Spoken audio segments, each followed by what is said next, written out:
مکی صاحب ہے, یہی حرم میں ایک شعر کہتے ہیں. دیکھیے حرم میں جھوٹ بول رہے ہیں, حرم میں, عجیب مخلوق ہے یار یہ, حرم میں جھوٹ بولتی ہے یہ عجیب. میں بریلوی ہوں, اللہ آپ کو ہدایت دے. کیا امام احمد رضا خان بریلوی غلط ہے؟ ان کی کتابیں پڑھ لو پتہ لگ جائے گا. ان کی کتابیں پڑھ لو تو آپ کو سمجھ آ جائے گی. جس نے اپنی کتابوں میں ماشاءاللہ ایسی ایسی توجیحات لکھی ہیں کہ جو مستوی تھا عرش پہ خدا ہو کر اتر پڑا ہے مدینے میں مصطفیٰ ہو کر. اس سے بڑا شرک بھی کوئی ہے دنیا میں؟ اس سے بڑا شرک بھی کوئی ہے دنیا میں؟ ان للہ. اب وہ مر گئے, اللہ عالم توبہ کر لی ہو. اللہ مرنے والے کے بعد کسی کا گلہ نہیں کرے. ویسے بہت بڑے عالم تھے, بھٹکتے بھی عالم ہیں. جاہل کیا بھٹکے گا؟ جو تیرنا نہ جانتا ہو کیسے ڈوبے گا؟ وہ تو کنارے پہ کھڑا رہے گا نا. تیرنے والا ڈوبتا ہے. بہت بڑا عالم تھا بدبخت. اس نے جو فتاوی لکھا ہے نا اس میں بعض فقہی جزیات. اللہ پوچھتا ہے کہ میں بریلی ہوں تو کیا امام احمد رضا خان صاحب جو ہے وہ غلط تھے؟ وہ میں بریلی ہوں, سوال کرنے والے نے کہا تو کیا امام احمد رضا غلط تھے؟ تو مولوی صاحب جواب دیتے ہیں کہ مولانا احمد رضا کی آپ کتابیں پڑھیے, ان کی جب آپ کتابیں پڑھیں گے تو آپ کو پتہ لگ جائے گا کہ ان کے عقائد کیسے تھے. ایسی ایسی توجیحات انہوں نے بیان کی, مطلب ایسی ایسی بیہودہ اور ایسے بے تکی باتیں بیان کی کہ ماشاءاللہ علامان والحفیظ. اور پھر انہوں نے مثال دیتے کہا کہ دیکھو صاحب احمد رضا خان صاحب کا جو ہے ایک عقیدہ شرکیہ تھا. کیا عقیدہ تھا؟ کہتے وہی جو مستوی عرش تھا خدا ہو کر اتر پڑا وہ مدینے میں مصطفیٰ ہو کر.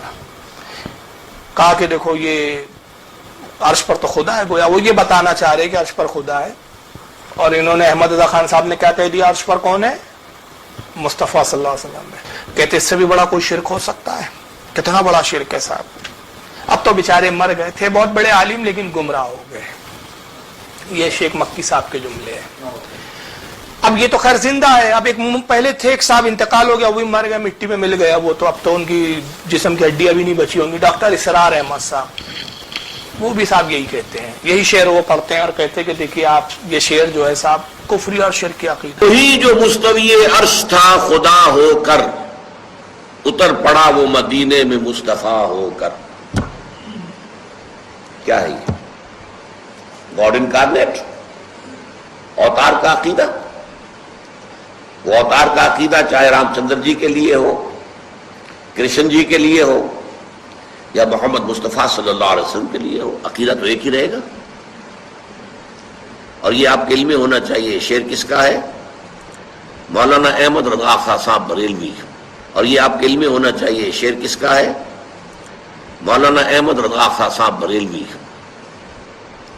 لیکن یہ بھی نوٹ کر لیجیے ساتھی کہ ان کے مسلک کے ایک بہت بڑے عالم جو لاہور میں ہوتے تھے, مولانا محمود احمد رضوی, مرحوم, ان کا انتقال ہو گیا ہے. روزنامہ پاکستان میں ایک دفعہ ایک فورم میں بعض لوگوں نے یہ مسئلہ چھیڑ دیا کہ مولانا احمد رضا خان صاحب بریلوی, انہوں نے تو یہ شعر کہا ہے, وہی جو مستوی عرش تھا خدا ہو کر اتر پڑا وہ مدینے میں مصطفیٰ ہو کر. تو مولانا محمود احمد رضوی صاحب نے فرمایا کہ اس پر ہمارا عقیدہ نہیں ہے, یہ ہمارے عقیدے میں شامل نہیں ہے. ہندوؤں کیا ہے نا وہ اوتار کا عقیدہ کہ صاحب جب پاپ بڑھ جاتے ہیں تو وہ ایشور جو ہے نعوذ باللہ من ذالک خدا جو وہ اوتار لیتا ہے. تو کہتے ہیں کہ یہ اوتار کا عقیدہ ہے کہ صاحب عرش پہ بیٹھے ہوئے تھے مصطفیٰ, خدا بن کر زمین پہ اتر پڑے. حالانکہ یہ ایک تشریح کا ایک لمبا ہو جائے گا, انشاءاللہ اس پہ کبھی میں بیان کروں گا, لیکن ایک مختصر سی میں یہ بات کر دوں کہ سب سے پہلی بات, عرش پر بیٹھنا, یہ خدا عرش پر بیٹھا ہے, یہ خدا عرش پر بیٹھ سکتا ہے, یہ اہل سنت کا عقیدہ ہے ہی نہیں. وجہ یہ ہے کہ اللہ تعالیٰ جسم و جسمانیات سے پاک, بیٹھنے سے پاک, جہت سے پاک, سمتوں سے پاک. جب عرش نہیں تھا تب بھی وہ موجود تھا. تو جیسے پہلے عرش پر بیٹھنے سے پاک تھا, اب بھی عرش پر بیٹھنے سے پاک ہے. اور ہر چیز کو فنا ہے سوائے اللہ کے. تو جب سب فنا فرمائیں گا تو عرش کو بھی فنا کر دیں گا. تو جیسے عرش کے پہلے عرش پر قرار پکڑنے سے بے نیاز تھا, آج بھی بے نیاز ہے, عرش کے فنا کے بعد بھی وہ بے نیاز ہوں گا. اور اگر یہ عقیدہ نہ رکھا جائے تو بہت سارے پھر الزامات آئیں گے, بہت سارے جو ہے غلط اعتقاد آئیں گے کہ اللہ پھر معاذ اللہ کیا تھک گیا اس لیے بیٹھ گیا, یا پھر عرش فنا ہوگا تو پھر عرش سے بیٹھنے سے محروم ہو جائیں گا, تو اس وقت اس کی کیفیت کیا ہوں گی, تو اس کی ذات میں تغیر پایا جائے گا, اور